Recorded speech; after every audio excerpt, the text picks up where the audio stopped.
District magistrate के लिए UPSC crack करना पड़ता है। बिल्कुल बिल्कुल यूपीएससी। तो एमएलए एमपी के लिए क्यों नहीं? कि अगर कोई एमएलए है या एमपी है तो ग्रेजुएशन होना चाहिए।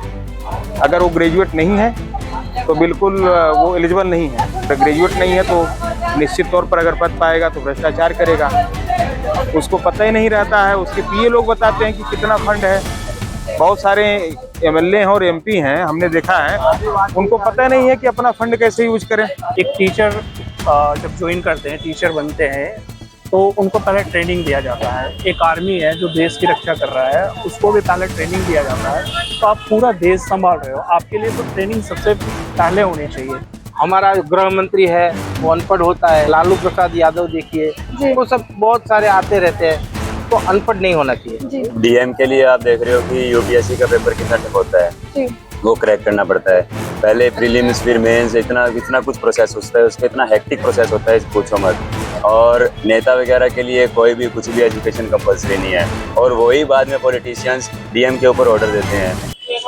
डिस्ट्रिक्ट मजिस्ट्रेट के लिए यूपीएससी क्रैक करना पड़ता है। बिल्कुल बिल्कुल यूपीएससी। तो एमएलए एमपी के लिए क्यों नहीं? एमएलए एमपी के लिए अगर कोई परीक्षा न हो, कोई जरूरी नहीं है। देखिए यूपीएससी बात अलग चीज है, लेकिन एमएलए एमपी के लिए मिनिमम क्वालिफिकेशन का एक स्टैंडर्ड होना चाहिए कि अगर कोई एमएलए है या एमपी है तो ग्रेजुएशन होना चाहिए।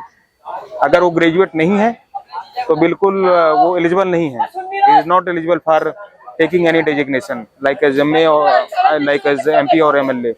बड़ा डेजिग्नेशन है एमपी के लिए, तो और उच्च होना चाहिए। अगर देखा जाए तो हमारे हिसाब से एमपी के लिए तो मास्टर डिग्री होना चाहिए कम से कम, और एमएलए के लिए ग्रेजुएशन होना चाहिए। और नहीं कुछ है तो मिनिमम क्वालिफिकेशन तो होना ही चाहिए, ग्रेजुएशन। अगर ग्रेजुएट नहीं है तो निश्चित तौर पर अगर पद पाएगा तो भ्रष्टाचार करेगा। उसको पता ही नहीं रहता है। उसके पीए लोग बताते हैं कि कितना फंड है। बहुत सारे एमएलए हैं और एमपी हैं, हमने देखा है, उनको पता नहीं है कि अपना फंड कैसे यूज करें। पिछले राज्यों में यही हाल है, यूपी बिहार का देखा जाए, एमएलए एमपी का पैसा आता है वापस चला जाता है गवर्नमेंट के पास में, यूज ही नहीं कर पाते हैं। ये तो बहुत बड़ी बात है। और इस पर समस्या ये है कि जो देश की मीडिया है वो चापलूसी में अधिक व्यस्त है, इस पर बात नहीं हो रही है। और जनता भी जनता करे तो करे क्या, ये चीज़ तो है। जो लोग कानून बनाते हैं, हमारा निवेदन है कि जो भी कानून बनाने वाले हैं, हमारे सम्मानित जो एमपी लोग हैं, राज्यसभा लोकसभा, वो लोग इस पर विचार करें और विचार करके एक मिनिमम क्वालिफिकेशन तय करें। डीएम के लिए आप देख रहे हो कि यूपीएससी का पेपर कितना टफ होता है, वो क्रैक करना पड़ता है। पहले प्रीलिम्स फिर मेंस, इतना कुछ प्रोसेस होता है, उसका इतना हेक्टिक प्रोसेस होता है, पूछो मत। और नेता वगैरह के लिए कोई भी कुछ भी एजुकेशन कंपलसरी नहीं है, और वही बाद में पॉलिटिशियंस डीएम के ऊपर ऑर्डर देते हैं। अगर कोई ऑनेस्ट ऑफिसर आए, उनकी कुछ डिस्क्लोज करे उनके बारे में, तो उनको वो कर देते हैं, मतलब ट्रांसफर वगैरह उनका। अगर वही नेता एजुकेटेड होंगे तो उसको एक एरिया के बारे में प्रॉपर नॉलेज होगी, उसके बारे में वो प्रॉपर स्टडी करके आएंगे, उस हिसाब से वो सेंटर में बैठ के। आपको लगता है कि किसी भी पॉलिटिशियन के लिए कुछ एक मैंडेटरी एजुकेशन या ट्रेनिंग होनी चाहिए? ट्रेनिंग तो होनी ही चाहिए, एक लेवल की ट्रेनिंग होनी चाहिए। सिंपल सी बात है।